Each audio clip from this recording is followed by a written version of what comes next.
Hello everyone, once again a very warm welcome to all of you. पिछले lecture series में हम लोग बात कर रहे थे कंक्रीट मिक्स डिजाइन की कि हम कंक्रीट का मिक्स प्रोपोर्शन रिक्वायर्ड स्ट्रेंथ के लिए और रिक्वायर्ड प्रॉपर्टीज के लिए कैसे कैसे डिसाइड करते हैं कि मिक्स का अनुपात क्या होना चाहिए, कोर्स एग्रीगेट कितना होना चाहिए, फाइन एग्रीगेट कितना होना चाहिए। उस दिनों हमने आपसे बात करी तो बताया कि कंक्रीट मिक्स डिजाइन के मुख्यतः हम 6 मेथड लेकर चलेंगे जो आपके एग्जाम के पॉइंट ऑफ व्यू से बड़े इंपॉर्टेंट हैं और इनसे लगातार सवाल बनते रहते हैं। इसीलिए मैंने कंक्रीट टेक्नोलॉजी में, हालांकि आप लोग इसे और डीप में पढ़ते हैं, यहाँ मैं इसे थोड़ा सा आपके लिए वार्म अप करता चलता हूँ, आपके लिए बताता हुआ चलता हूँ ताकि आप समझ पाए कि मैं क्या आपको पढ़ा रहा हूँ। ठीक है, चलिए तो दूसरी बात करते हैं कि हम लोग पिछले लेक्चर सीरीज में जिन टॉपिक्स पर बात कर रहे थे उनमें था कि कंक्रीट मिक्स डिजाइन के कितने मेथड हैं। तो मैंने वहीं आपको बताया था कि जनरली दो प्रकार के कंक्रीट के मिक्स होते हैं। पहला मिक्स कहलाता है नॉमिनल मिक्स, और जिसके लिए कौन सा मेथड चलता था? आर्बिट्रेरी। मैंने बताया था कि M20 या M20 से कम ग्रेड की कंक्रीट के लिए हम कौन सा मेथड अडॉप्ट करते हैं? आर्बिट्रेरी मेथड अडॉप्ट करते हैं। लेकिन दूसरी तरफ मैंने आपसे जब बात करी तब मैंने बताया कि अगर M20 से अधिक यानी 20 मेगापास्कल की कंप्रेसिव स्ट्रेंथ से अधिक स्ट्रेंथ वाली कंक्रीट यदि आप चाहते हैं तो ऐसी दशा में आपको क्या करना पड़ता था कि भाई कंक्रीट मिक्स डिजाइन का दूसरा मेथड अडॉप्ट करना पड़ता था। और इस सेगमेंट में कितने मेथड थे? कुल 5, जिनमें एक मेथड पर लास्ट डे मैंने बात कर रखी है, जिस मेथड का था नाम मिनिमम वाइड मेथड। आपको याद हो तो मैंने आपको बताया था कि शुरुआती दौर से ही हमारी अवधारणा थी कि कंक्रीट के भीतर के वाइड्स जितने कॉम्पैक्टेड होंगे, यानी कंक्रीट जितनी कॉम्पैक्टेड होगी उतनी ही ज्यादा स्ट्रेंथ वाली होगी। ये बात हमारी एक जनरल परसेप्शन हमारा था कि कंक्रीट को लेकर हम लोग का जनरल परसेप्शन यही था। लेकिन मिनिमम वाइड मेथड जो है जिस पर हम लोग बात कर रहे थे, पहला मेथड था ना वो मिनिमम वाइड, जिस पर हमने लास्ट लेक्चर में बात की थी। तो minimum wide method required strength की कंक्रीट कभी प्रोड्यूस कर ही नहीं पाया। अब समस्या ये है क्यों, ऐसा क्यों कि रिक्वायर्ड स्ट्रेंथ की कंक्रीट क्यों प्रोड्यूस नहीं कर पाया? आखिर क्या रीजन है?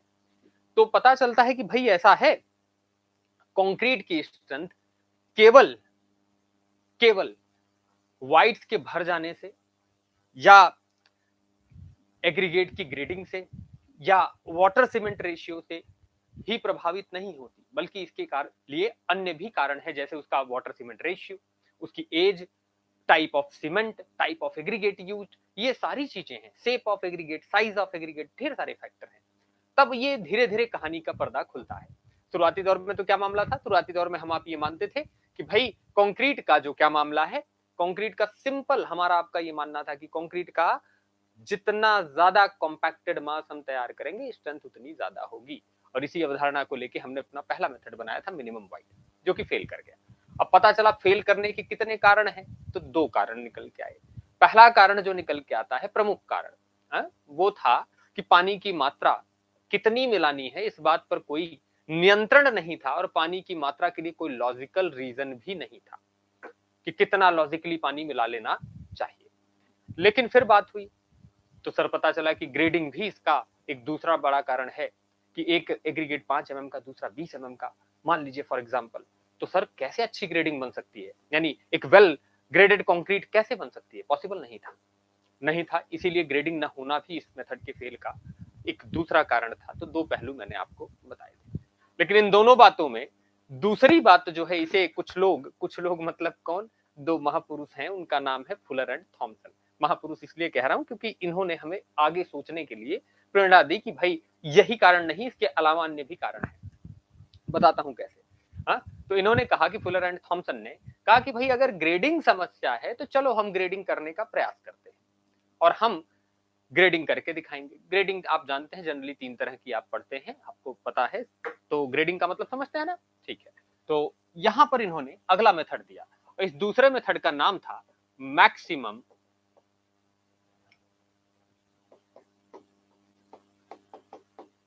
Density method. Maximum density method, यही नाम था इस दूसरे मेथड का। इस मैक्सिमम डेंसिटी मेथड का क्या मतलब है सर? थोड़ा हमें बताएं कि what is the meaning of maximum density method.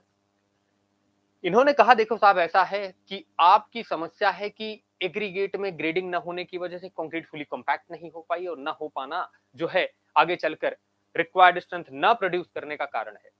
यही इनका मानना था। उन्होंने कहा साहब ऐसा करते हैं ना, हम जो 5 mm का एग्रीगेट है या जो 20 mm का एग्रीगेट है, इस पर भी एक ऐसा अनुपात सेट करेंगे कि कंक्रीट के भीतर के सारे वाइड भर जाएंगे। बोला कैसे करोगे? ने कहा मैक्सिमम डेंसिटी मेथड जो हम दे रहे हैं आपको मेथड, इस मेथड का बेसिक अजम्पशन ये था कि भाई कंक्रीट के एक निश्चित वॉल्यूम, ये देखो ये कांस्टेंट वॉल्यूम लिख रहा हूं, एक निश्चित वॉल्यूम का वेट जिस अनुपात पर सबसे ज्यादा होगा, जिस अनुपात पर सबसे ज्यादा होगा, आप समझिए कि सर वही सबसे बेहतर प्रोपोर्शन होगा। क्यों? क्योंकि उस अनुपात पर कंक्रीट सबसे ज्यादा कॉम्पैक्टेड होगी। अब आपको ये बात थोड़ी सी अजीब लग रही होगी, सर कैसे कह रहे हैं, क्या कह रहे हैं, मैं बात समझ नहीं आ रही। मैंने कहा कि पहला मेथड था मिनिमम वाइड, आपको याद है? मिनिमम वाइड मेथड के फेल्योर का कारण आपको याद है? ठीक है, ग्रेडिंग का ना होना, और दूसरा कारण क्या था फेल्योर का? पानी की मात्रा का कोई लॉजिकल रीजन ना होना। ये दो कारण थे। लेकिन दूसरा मेथड निकल के आता है मैक्सिमम डेंसिटी मेथड, और इसे ले आते हैं फुलर एंड थॉमसन, जिनका मानना ये था कि साहब ऐसा है, अगर हम बात करते हैं किसकी, कंक्रीट के कॉम्पैक्टेड होने की, तो कॉम्पैक्टेड कब होगा? जब वाइड्स पूरी तरह भर गए होंगे, और वाइड भर गए होंगे तो कंक्रीट का कॉम्पैक्टेड होना तो तय है। अब सोचो कि यहां इन्होंने कहा कि एक निश्चित वॉल्यूम कंक्रीट का ले लीजिए, एक निश्चित वॉल्यूम ले लीजिए। मैं इसमें कोई कोर्स एग्रीगेट ले लेता हूं, कोई फाइन एग्रीगेट ले लेता हूं। ये चलो मैंने ले लिया कि कोर्स एग्रीगेट है।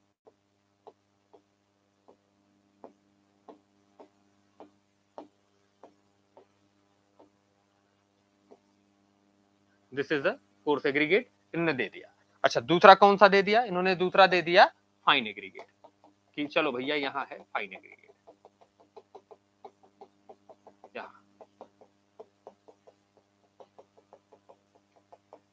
अब तुम सोचो कि कोर्स एग्रीगेट और फाइन एग्रीगेट का अनुपात अगर कुछ ऐसा रखा जाए, सोचो कब सबसे ज्यादा कॉम्पैक्टेड होगी? जब कोर्स एग्रीगेट के भीतर जितने वाइड है वो फाइन भर ले, तभी तो सबसे ज्यादा वेट होगा। उन्होंने कहा साहब ऐसा है कि मैक्सिमम डेंसिटी मेथड की अगर आप बात कर रहे हैं, तो ये मैक्सिमम डेंसिटी मेथड का बेसिक प्रिंसिपल ये है कि कंक्रीट के एक निश्चित वॉल्यूम का वेट जिस अनुपात पर सबसे ज्यादा होगी, सर कंक्रीट जो है, कंक्रीट जो है उसी पर सबसे ज्यादा कॉम्पैक्टेड होगी। यानी बेसिक प्रिंसिपल क्या था इनका? बेसिक प्रिंसिपल था to obtain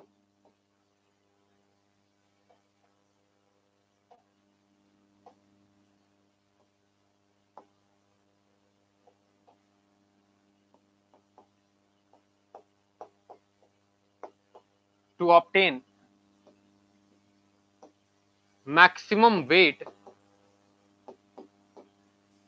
of to obtain maximum weight of concrete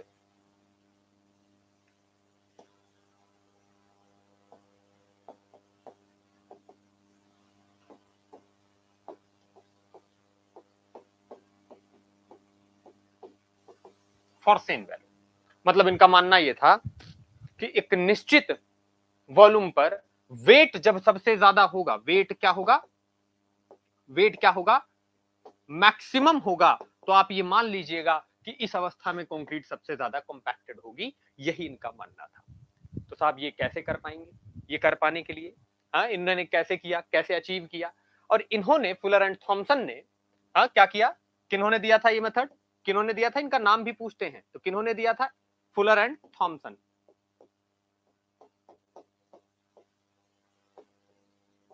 Fuller and Thomson, इन्होंने ये मेथड दिया था। तो फुलर एंड थॉमसन का मानना क्या था? कहा साहब जिस अनुपात पर वेट सबसे ज्यादा होगा, कंक्रीट सबसे ज्यादा कॉम्पैक्टेड उसी पर होगी, और वही अनुपात हमें पता करना है। वो अनुपात पता कर लेंगे तो ग्रेडिंग की आवश्यकता बहुत ज्यादा नहीं पड़ेगी। एग्रीगेट, कोर्स एग्रीगेट किसी साइज का भी हो, फाइन एग्रीगेट किसी साइज का भी हो, कंक्रीट कॉम्पैक्टेड ही तैयार होगी। ठीक है। अच्छा, तो इनका मानना ये था। इसके लिए इन्होंने क्या किया कि समीकरण डेवलप किए, और ये समीकरण आपके एग्जाम में खूब पूछा गया है। क्या समीकरण डेवलप किया? कहा कि साहब देखो ऐसा है, मान लीजिए कि आप कंक्रीट बनाने के लिए जो फाइन एग्रीगेट सैंड इस्तेमाल कर रहे हैं, वो फाइन एग्रीगेट का मैक्सिमम साइज DMM है। DMM क्या है सर? DMM क्या है? Maximum size of fine aggregate.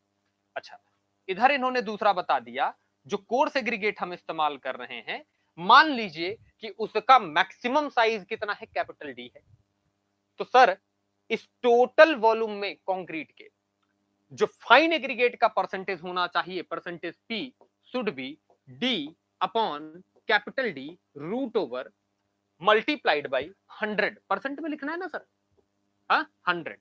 अच्छा, तो इन्होंने ये समीकरण दिया। अब ये समीकरण बड़ा इंपॉर्टेंट है, आपके एग्जाम में बहुत बार पूछा गया है, मैं इसीलिए डुअल स्टार कर देता हूं। इनके हिसाब से क्या था, इनके हिसाब से क्या था, इनके हिसाब से बात ये थी कि सर अगर आप क्या चाहते हैं, एक फुली कॉम्पैक्टेड कंक्रीट चाहते हैं, तो साहब देखो बिना ग्रेडिंग के तो वो पॉसिबल नहीं है। लेकिन इसका एक इन्होंने अल्टरनेट खोज के निकाला और अल्टरनेट बताया कि साहब कंक्रीट के एक निश्चित वॉल्यूम का जिस अनुपात पर वेट सबसे ज्यादा होगा, समझ लीजिएगा कि सर वही क्या है, कंक्रीट सबसे ज्यादा कॉम्पैक्टेड प्रोड्यूस कर सकने वाला अनुपात होगा। समझ गए? इसके लिए इन्होंने क्या किया, इसके लिए कहा कि मान लीजिए आप कंक्रीट बनाने वाले हैं, तो जो कोर्स एग्रीगेट इस्तेमाल कर रहे हैं उस कोर्स एग्रीगेट की अधिकतम साइज कितनी है, 8 mm, सॉरी DMM, कितना DMM। और जो फाइन एग्रीगेट इस्तेमाल करने वाले हैं उसकी मैक्सिमम साइज कितनी है, स्मॉल DMM। हाँ, तो इस अनुपात में फाइन एग्रीगेट का प्रोपोर्शन कितना होगा, परसेंटेज पी बराबर small D upon capital D multiplied by 100। कुछ लोग इसे ऐसे भी लिखते हैं, हाँ कैसे लिखते हैं, डी अपॉन कैपिटल डी की पावर 1/2 मल्टीप्लाइड बाई 100, ऐसे भी लिखते हैं कुछ लोग। अच्छा, तो ये समीकरण हमसे कई बार एग्जाम में पूछा गया। अब आपको लग रहा होगा सर कैसी बात कर रहे हैं ये, हम थोड़ा सही से समझना चाहते हैं।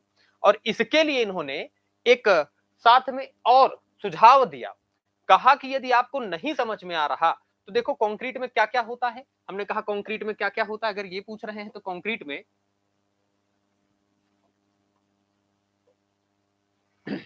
में सीमेंट होता है, चलो सीमेंट कंक्रीट है तब।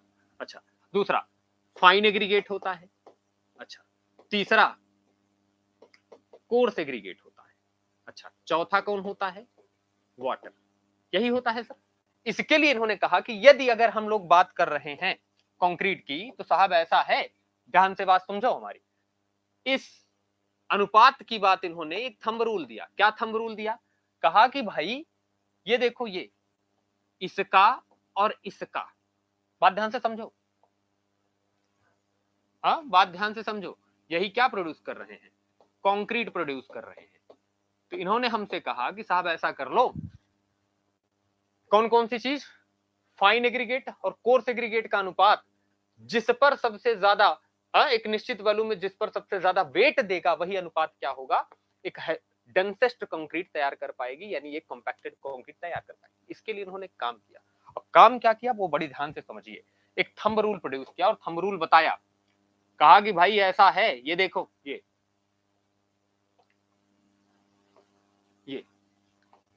कौन, सीमेंट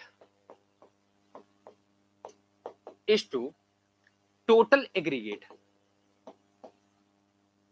टोटल एग्रीगेट सीमेंट और टोटल एग्रीगेट की बात कर रहे हैं, यानी coarse aggregate plus fine aggregate, इसका जो अनुपात आपको लेकर चलना है 1:6। यानी यदि एग्जाम में ये दिया हुआ हो तो आप वो वाला प्रयोग कीजिएगा, नहीं दिया हो तो ये वाला यूज कीजिएगा। इनका कहना है कि भाई ऐसा है कि जो कोर्स एग्रीगेट है, कौन है, कोर्स एग्रीगेट है और फाइन एग्रीगेट, इन दोनों का सम्मिलित वेट या वॉल्यूम का जो रेशियो होगा किसके साथ, सीमेंट के साथ, वो 1:6 का होगा। और ये आपको एग्जाम में अगर दिया है तो वहां से यूज किएगा, और नहीं दिया है तो यहां से यूज कीजिएगा। और इस अनुपात को लेकर आप एक कॉम्पैक्टेड कंक्रीट तैयार कर सकते हैं। अभी तो ये समझ नहीं आ रहा होगा सर क्या कह रहे हैं, लेकिन जब ये हम अभी ऑब्जेक्टिव के हिसाब से इस टॉपिक पर बात करेंगे हम लोग, तो प्रॉपरली समझ पाएंगे कि कहानी क्या है। चलो आते हैं यहां। अब ये मेथड बना तो दिया इन्होंने, इस मेथड से कॉम्पैक्टेड कंक्रीट भी तैयार कर ली, लेकिन ये मेथड एक सेटिस्फैक्टरी रिजल्ट नहीं दे पाया, यानी जितनी स्ट्रेंथ चाहिए थी कंक्रीट से हमें, वो हमें कभी मिल ही नहीं पाई। तब इसके लिए क्या किया इन्होंने, इसके फेल्योर के कारण पर आते हैं, तो रिजल्ट पर आते हैं। रिजल्ट क्या, रिजल्ट आया, नॉट प्रोड्यूस satisfactory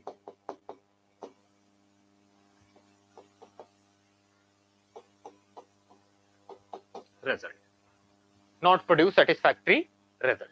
हाँ, जैसा हम रिजल्ट चाहते थे, जो परिणाम चाहते थे, वो परिणाम नहीं आया और हमारी कंक्रीट क्या हो गई सर, हमने ये मेथड बनाकर भी कंक्रीट रिक्वायर्ड स्ट्रेंथ की प्रोड्यूस नहीं कर पाए, रिक्वायर्ड प्रॉपर्टी की प्रोड्यूस नहीं कर पाए। अब हमारे सामने चुनौती ये आती है कि कारण क्या था, रीजन ऑफ फेल्योर। तो फेल्योर का क्या कारण था, फेल्योर के कारण पर चलें तो इस मेथड में इन्होंने भी बात इस पर की कि साहब ऐसा है, क्या होना चाहिए, वेल कॉम्पैक्टेड होगी कंक्रीट, तो स्ट्रेंथ जैसी चाहते हैं, जितनी चाहते मैक्सिमम से मैक्सिमम आ जाएगी, इनका मानना ऐसा था फुलर एंड थॉमसन का। लेकिन यह भी ये गलती कर बैठे, कहा कंक्रीट बनाते समय जो पानी आपको मिलाना है वो आप अपनी आवश्यकता अनुसार मिला लीजिए, यहां पानी की मात्रा पर कोई रिजिड कंट्रोल या पानी की मात्रा पर कोई लॉजिकल रीजन इन्होंने नहीं दिया था। तो यहां भी there is also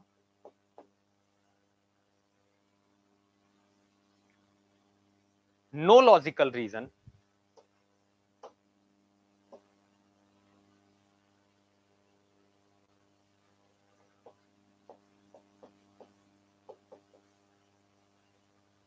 no logical reason for quantity of water।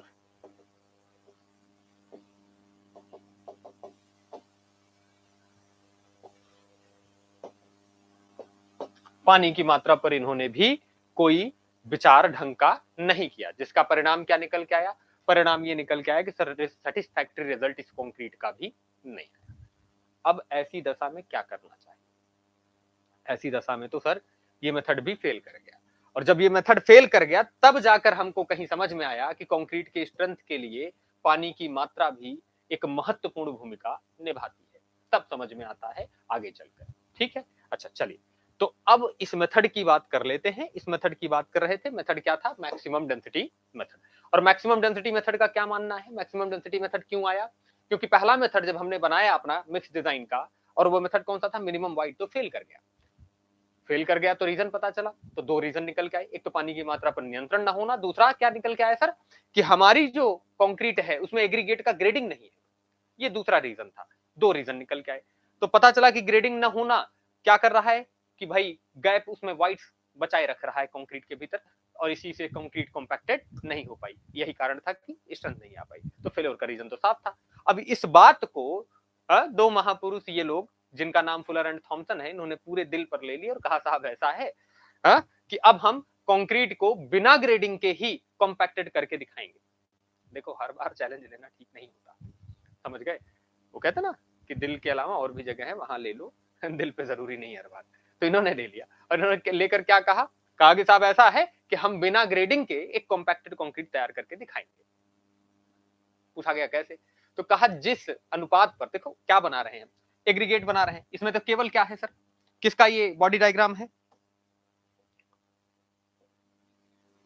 ठीक है, किसका बॉडी डायग्राम है, एग्रीगेट का।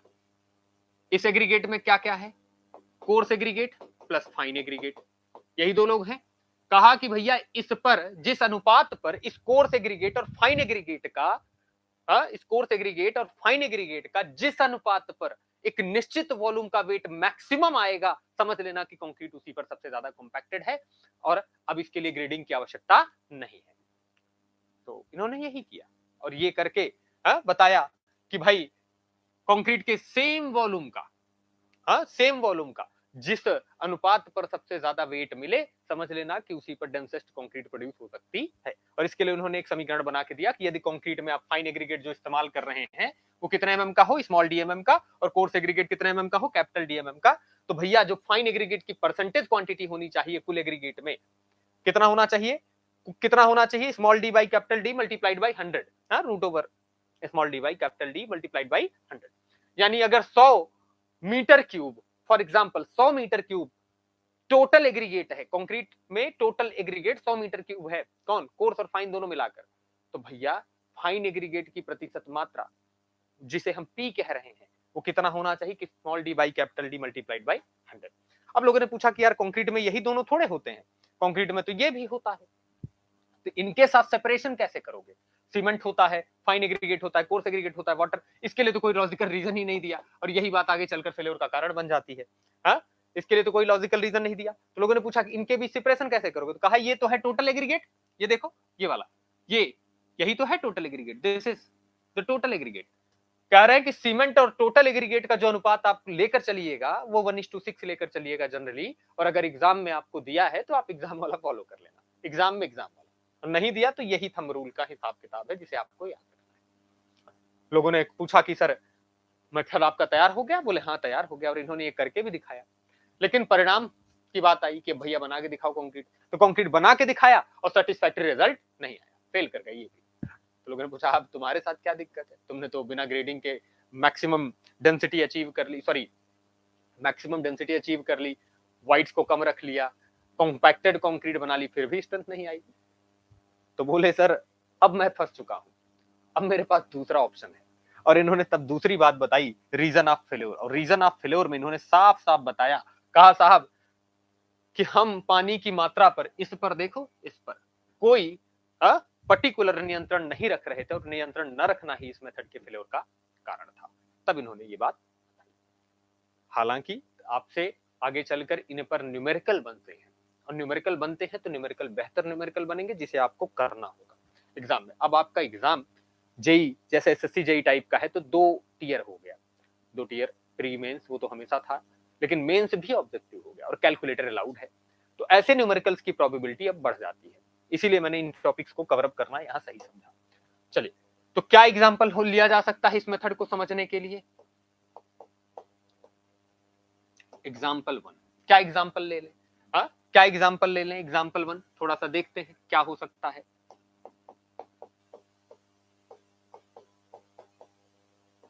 थोड़ा सा देखते हैं क्या एग्जाम्पल हो सकता है। कह रहे हैं कि भाई ऐसा है कि अगर आपको 100 केजी, इधर लिख रहा हूं, फॉर 100 केजी, 100 केजी, मैं न्यूमेरिकल पूरा लिखते रहा हूं बोर्ड पे, फिर हम आपके साथ सॉल्व करते चलते हैं। कैलकुलेटर आप अपना कैलकुलेशन कीजिएगा, मैं एक रफ कैलकुलेशन करूंगा जिसमें थोड़ी बहुत इनएक्यूरेसी हो सकती है, क्यों विदाउट कैलकुलेटर कर रहा हूं, तो आप कैलकुलेटर से कीजिएगा, ठीक है। कह रहे हैं कि फॉर 100 केजी, किसके लिए भाई? फॉर 100 केजी, बात ध्यान से समझते चलिए, for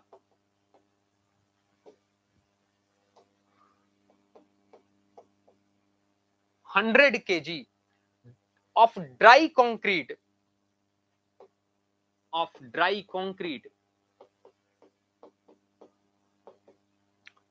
for 100 kg of dry concrete, maximum size of fine aggregate is concrete, maximum size of fine aggregate is 5 mm and maximum size of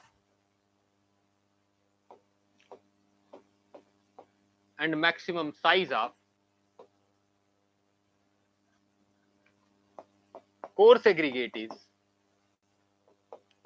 40 mm।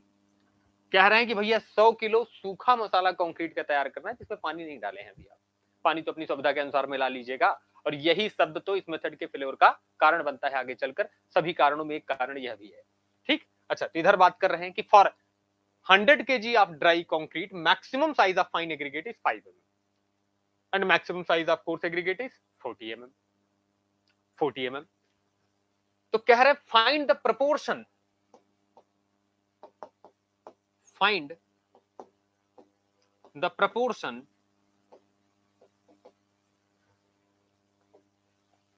find the proportion of concrete mix,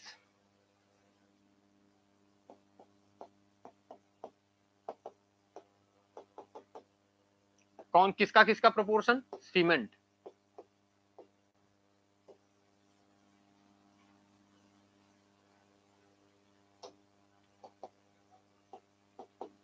fine aggregate, coarse aggregate.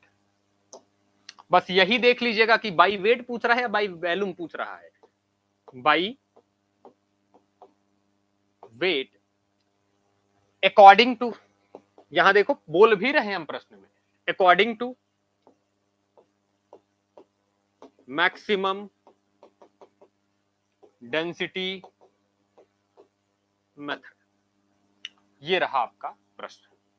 कह रहे हैं कि अगर आपको 100 kilo सूखा concrete तैयार करना हो, जिसको बनाने के लिए आप मैक्सिमम साइज जो कोर्स एग्रीगेट के इस्तेमाल कर रहे हैं वो 40 mm है, और फाइन एग्रीगेट की मैक्सिमम साइज कितनी है, 5 mm है। तो ऐसी दशा में आप बता दीजिए, ये मैंने जानबूझकर इसे अलग कलर से लिखा ताकि आप समझ पाए कि ये शब्द आपको ध्यान देना है। तो क्या पूछ रहे हैं कि सीमेंट, फाइन एग्रीगेट और कोर्स एग्रीगेट का बाई वेट बताइए, मैक्सिमम डेंसिटी मेथड के अकॉर्डिंग बाई वेट बताइए किसका, सीमेंट, फाइन एग्रीगेट और कोर्स एग्रीगेट का अनुपात क्या होगा मैक्सिमम डेंसिटी मेथड के अकॉर्डिंग। तो यहाँ एक बात तो ये देखना है कि बाई वेट बात कर रहे हैं, और दूसरी बात ये देखना है कौन से मेथड से बात कर रहे हैं। तो मैक्सिमम डेंसिटी मेथड से बातचीत चल रही है। ये आपका प्रश्न है। अब इस प्रश्न का जवाब तो आसानी से दिया जा सकता है, लेकिन इन्होंने कोई क्लू नहीं दिया है, कोई बात नहीं बताई है। तो चलो सोल्यूशन की तरफ चलते हैं, देखते हैं क्या सोल्यूशन हो सकता है इसका।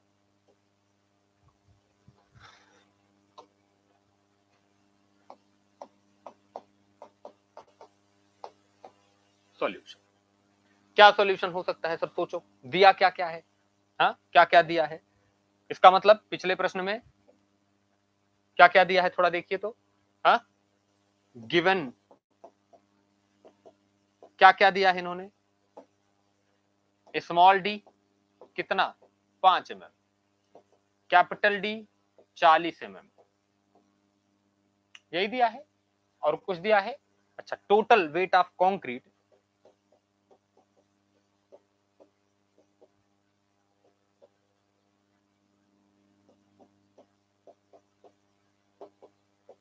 कितना 100 kg, कुल भार 100 kg, यही 3 डेटा दिया है। इसी 3 डेटा को लेकर आपको बातचीत करनी है, यही है ना सर।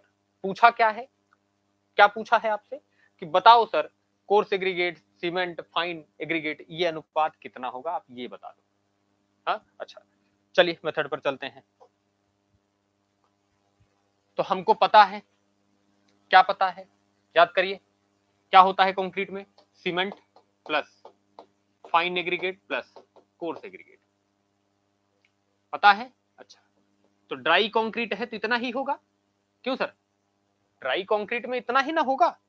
अच्छा, जब आपको ये पता है तो आपसे एक बात पता और आपको होगी, क्या कि आपको ये वेट, पहले तो ये इन दोनों को अलग करना पड़ेगा। देखो क्योंकि आपको टोटल वेट दिया है, अनुपात आपके पास थंब रूल में भी किसके हिसाब से है, 1:6 के हिसाब से है। आप थंब रूल भी अपना याद करो जो फुलर एंड थॉमसन ने दिया है, तो है ही नहीं आपके पास। तो आपको एक काम करना पड़ेगा, वो काम क्या है कि फर्स्ट ऑफ ऑल आपको इन दोनों को सेपरेट करना पड़ेगा, और इन दोनों को जब सेपरेट करिएगा तब जाकर कहीं आपकी बात बनेगी। अब वो बात बनाने के लिए हमें क्या करना चाहिए, चलिए हम थोड़ा चलते हैं प्रैक्टिकली, पहले चलते हैं कि देखते हैं कि कितना वेट होगा। समझिए, for 100 kg dry concrete, 100 kilo dry concrete के लिए for 100 kg dry concrete, proportion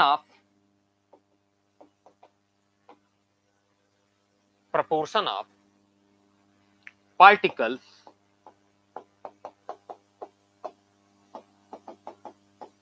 finer than small dmm। कह रहे हैं कि भैया देखो हमारी बात समझो, हम यहीं से वापस चल रहे हैं इस अपने मेथड से जहां से हम लोग शुरू किए थे कहानी कि क्या कहा था हमने आपसे, हमने कहा था कि जो प्रोपोर्शन P दिख रहा है, this is not the proportion of only fine aggregate, this is the proportion of particles which is finer than DMM. बात समझ में आया, बात समझ में आया। इसका मतलब क्या कहना चाह रहे हैं, हम कह रहे हैं कंक्रीट में वो उतने सारे पार्टिकल जो इस डीएमएम से छोटे हैं, उन सबकी प्रतिशत मात्रा की बात करें हम। यहाँ एक चीज और ऐड कर लीजिएगा, आपका मन करे तो सीमेंट को भी ऐड कर लीजिएगा, वरना आप कंफ्यूजन में हमेशा रहेंगे कि सीमेंट है ही नहीं इसमें। हाँ, सीमेंट को भी ऐड कर लीजिएगा, मैं किसी अन्य कलर से सीमेंट को ऐड कर दे रहा हूँ आपके लिए। चलो इस कलर से ऐड कर देते हैं, इसमें सीमेंट भी है, और सीमेंट का पार्टिकल आप जानते हैं ना बहुत फाइनर होगा। कितना 75 से 120 माइक्रोन, यही फाइननेस होती सीमेंट पार्टिकल की। ठीक है, तो दिस इज सीमेंट। आप समझ गए? चलो, तो क्या कह रहे हैं कि भाई कंक्रीट अगर आपको 100 किलो बनानी है, कितनी कंक्रीट बनानी है? 100 किलो। और 100 किलो कंक्रीट के लिए डीएमएम से जितने छोटे पार्टिकल है, कौन कौन छोटा होगा डीएमएम से? ये दोनों होंगे। इन दोनों पार्टिकल्स की प्रतिशत मात्रा कितनी होगी? Percentage P which is equals to small D by capital D की पावर 1/2 मल्टीप्लाइड बाई 100। अभी भी समझ लो, कंक्रीट बनाने के लिए आपको क्या क्या चाहिए था? बात याद करो, कंक्रीट बनाने के लिए क्या क्या चाहिए था? हाँ, क्या क्या चाहिए था? सीमेंट चाहिए था, अच्छा, प्लस फाइन एग्रीगेट चाहिए था, प्लस कोर्स एग्रीगेट चाहिए था। बात समझो हमारी।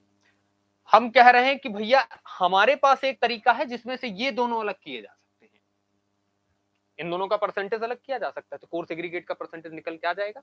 फिर एक काम कर लो, इनका और इस टोटल का तो एक समूह बन सकता है, इन दोनों का एक कॉमन इक्वेशन बना के निकाल लिया जाएगा। तो चलिए करके देखते हैं हम लोग, आप घर पे भी ट्राई कीजिएगा, हम करके देखते हैं।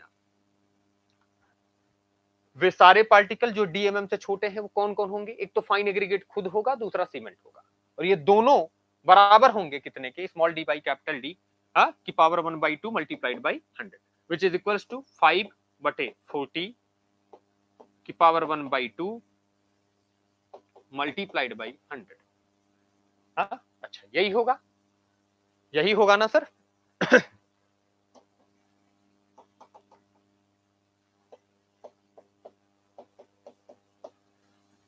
अच्छा, तो परसेंटेज पी कितना आया? Percentage P equals to 35%, 35.35%।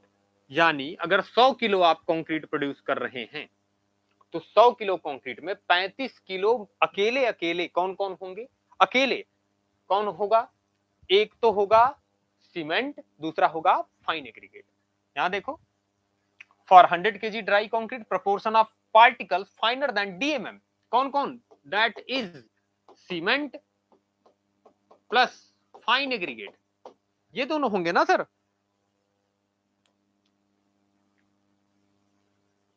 That is कौन कौन? सीमेंट प्लस फाइन एग्रीगेट, ये दोनों का परसेंटेज है ये पी। हाँ, और विच इज इक्वल टू 35.35%। यानी 100 किलो कंक्रीट बनाना है तो 35%, 35.35% उसमें क्या क्या होगा? सीमेंट होगा और फाइन एग्रीगेट होगा। अच्छा, दूसरी बात कर लेते हैं, तो कोर्स एग्रीगेट का परसेंटेज कितना होगा? हम जानते हैं, so percentage of coarse aggregate कितना परसेंट होगा? अरे भाई, सीमेंट में क्या क्या था?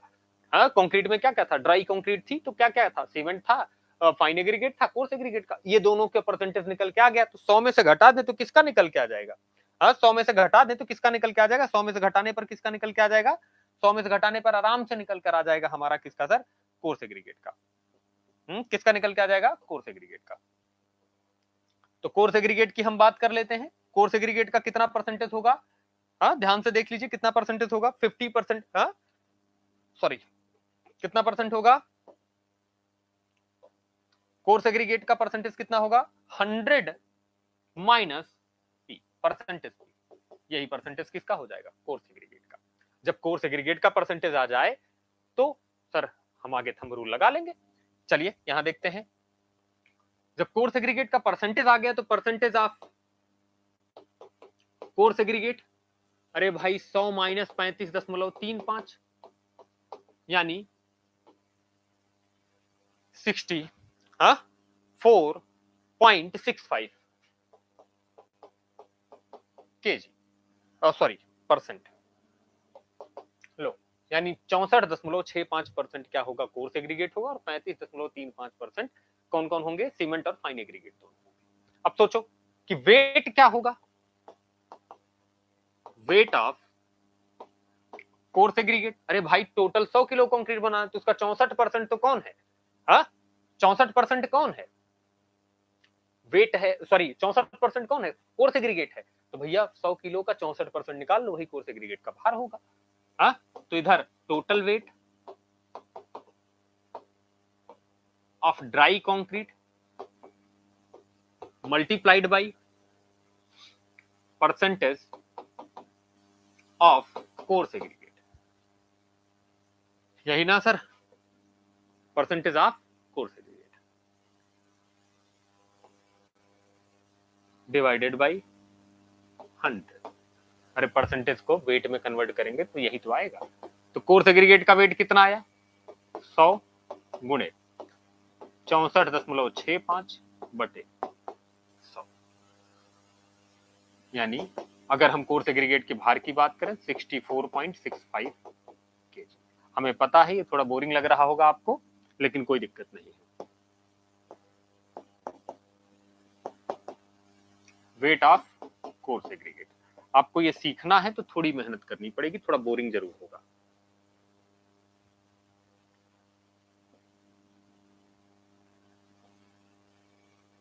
आगे चले, तो ये कोर्स एग्रीगेट का भार आ गया। अब सीमेंट का भार आ जाए और फाइन एग्रीगेट का भार आ जाए तो हम आराम से लिख सकते हैं कि सर अनुपात क्या होगा, आराम से लिखा जा सकता है ना।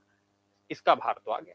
अब सोचो कि किसको किसको सेपरेट करना है, किसका किसका भार पता करना है, सीमेंट का पता करना है और किसका पता करना है, सीमेंट का पता करना है और किसका पता करना है, फाइन एग्रीगेट का। इन दोनों का भार निकालना है। अब कोई रास्ता नहीं दिख रहा, इसका तो निकल गया, अब इन दोनों का यहां सम्मिलित रूप से है, कैसे अलग करें, अलग करने का कोई जुगाड़ नहीं दिख रहा। तब वो फुलर एंड थॉमसन का थंब रूल काम आता है, जो उन्होंने थंब रूल दिया था एग्जाम में, कई बार ये अनुपात आपको बता के रखता है। तो हम थोड़ा सा उस अनुपात के अकॉर्डिंग चल रहे हैं। According to thumb rule of Fuller and Thomson, क्या है थंब रूल उनका, cement is to total aggregate, यह अनुपात कितना होगा, 1:6। बस यही थंब रूल अब आपके काम आने वाला है, यही थंब रूल आपको रिजल्ट ले आने में मदद करेगा, यही थंब रूल काम आएगा। कोई दिक्कत नहीं सर, इस थंब रूल पर चलते हैं हम लोग और देखते हैं क्या मामला है। ठीक, चलिए देखते हैं क्या मामला है। इस थंब रूल के अकॉर्डिंग क्या है, अगर एक भाग सीमेंट, बात ध्यान से देख लीजिए, थंब रूल कहता है एक भाग सीमेंट और 6 भाग एग्रीगेट, यानी कुल 7 भाग मिलकर 100 केजी बनाता है, तो एक भाग कौन हुआ, सीमेंट ही ना हुआ। इसका मतलब इस थंब रूल के अकॉर्डिंग हम क्या कह सकते हैं, क्या कह सकते हैं,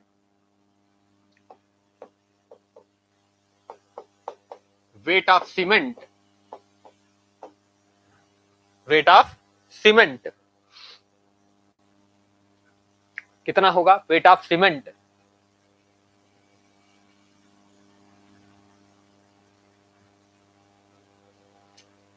इज इक्वल्स टू सीमेंट का भार कितना होगा, सीमेंट का भार, अगर सीमेंट के भार की बात करें, वेट ऑफ सीमेंट की बात करें, तो वेट ऑफ सीमेंट कितना देखने को मिलेगा हमें, total weight of concrete, total weight, अरे भाई total weight of concrete divided by, याद करो कौन कौन, divided by sum of mix ratio. आप कहोगे सर कैसे, मैं कहूंगा भाई ऐसे देखो क्या क्या है, ऐसे देखो क्या क्या है कंक्रीट में, सीमेंट है, अच्छा, प्लस फाइन एग्रीगेट है, प्लस कोर्स एग्रीगेट है, यही तो है ड्राई कंक्रीट में। भैया ये दोनों मिलकर, इधर देखो, ये दोनों मिलकर 6 भाग होंगे और ये कितना होगा, 1 भाग होगा। तो ये दोनों कितने भाग हो गए, मतलब टोटल कितना हो गया इनका समेशन, 7 भाग, और ये 7 भाग मिलकर भार में 100 केजी है, तो ये कितना होगा, अरे भैया ये एक ही ना भाग होगा, तो हमें इसमें से 7 से भाग दे देना चाहिए, 7 से भाग दे देंगे तो इसका वेट आ जाएगा ऑटोमेटिक। हाँ, यही स्थिति लेकर हम चलेंगे, और जब ये स्थिति लेकर चलेंगे तो हम यहाँ बोल सकते हैं, क्या बोल सकते हैं, 100 डिवाइडेड बाई मिक्स रेशियो 6 + 1, हाँ 6 + 1 का मतलब कितना आ गया सर, डिवाइड कर दो, वेट ऑफ सीमेंट आ जाएगा, और वेट ऑफ सीमेंट आएगा 14.28 केजी, डिवाइड करके देख लो, 100 डिवाइडेड बाई 7, हाँ तो 14.28 केजी वेट ऑफ सीमेंट भी आ गया। लो, वेट ऑफ सीमेंट, लो सर सीमेंट का भार भी आ गया, कोर्स एग्रीगेट का भी आ गया। अब बचा कौन? Fine aggregate. अब बचा कौन? Fine aggregate. फाइन एग्रीगेट की बात करो तो फाइन एग्रीगेट कितना होगा?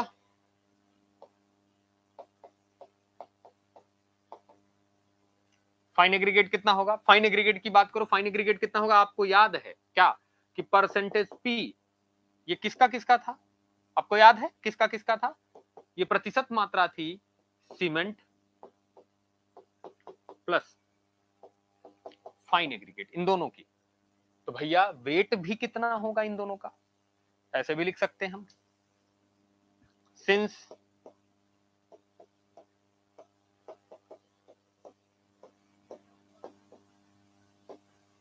combined weight of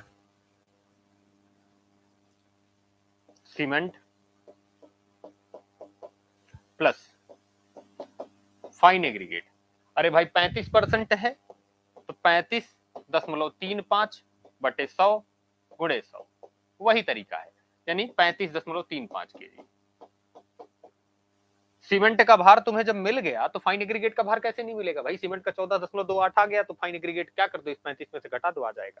इसका मतलब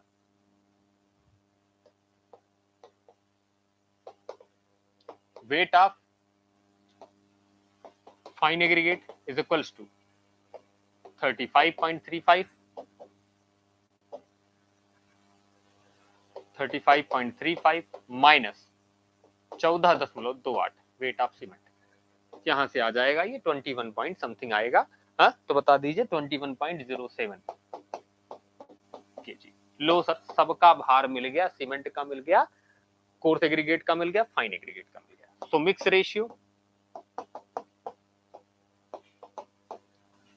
रेशियो कितना होगा? मिक्स रेशियो की बात करें, mix ratio is what sir? Mix ratio निकल के आएगा सीमेंट प्लस, ऐसे लिख लेते हैं, अनुपात दर्शाना है ना तो ऐसे लिख लेते हैं, फाइन एग्रीगेट और कौन? Coarse aggregate.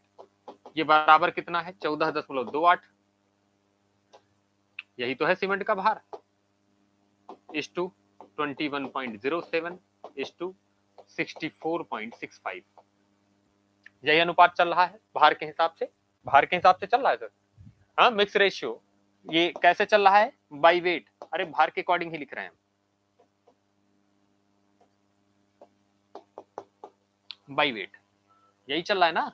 ठीक है सर, इसे ऐसे भी तो लिख सकते हैं, सीमेंट को एक मान लो और उसके मल्टीपल में लिख दो, और सीमेंट को एक मानते ही सीमेंट का भार हो गया एक, तो इसका कितना हो जाएगा? 21.07 डिवाइडेड बाई 14.28 इस टू सीमेंट के ही मल्टीपल में लिखना है तो 64.65 डिवाइडेड बाई 14.28। और ये रहा आपका मिक्स का अनुपात, जिसे आप निकाल के लाएंगे और ये बाई वेट निकल कर आता है। जो निकल कर आएगा वो कितना निकल के आएगा? हाँ चलिए 1:2 डिवाइड कर लीजिएगा, 1.47 इस टू 4.52।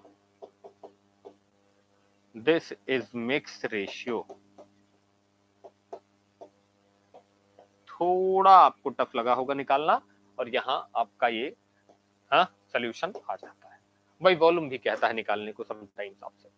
तो आपसे हमने जो बातचीत करी है उस सारी बातचीत में क्या कहा आपसे? कहा कि भाई ऐसा करते हैं, अपना जो मैक्सिमम डेंसिटी मेथड है, थोड़ा टफ आपको लग रहा होगा लेकिन इसे आसानी से समझिएगा। जस्ट अ मिनट,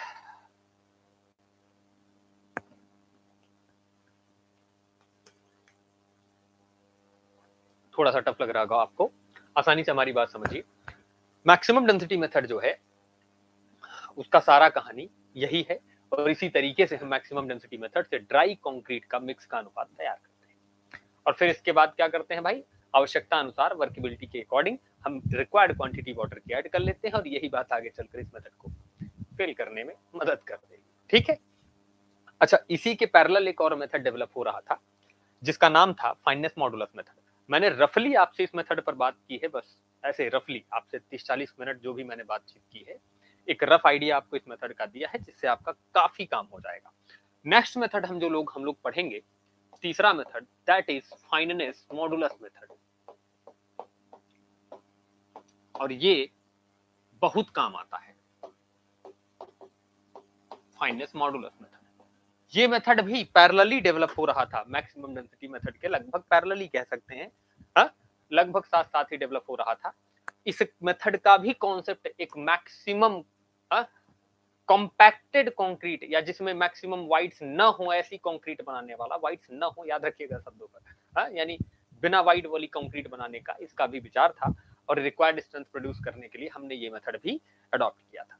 ठीक है, तो इस मेथड पर भी चलना है, लेकिन तब तक आप सोचते रहिए कि फाइननेस मॉडुलस है क्या। आपसे मिलेंगे नेक्स्ट लेक्चर में जस्ट, और फिर आपसे हम बात करेंगे। ठीक है, तो नेक्स्ट लेक्चर में मिलते हैं और फिर बात करते हैं इस मेथड पर, जिसका नाम है फाइननेस मॉडुलस मेथड। बहुत इंपॉर्टेंट मेथड है, इस पर चर्चा हम लोग को जरूर करनी चाहिए।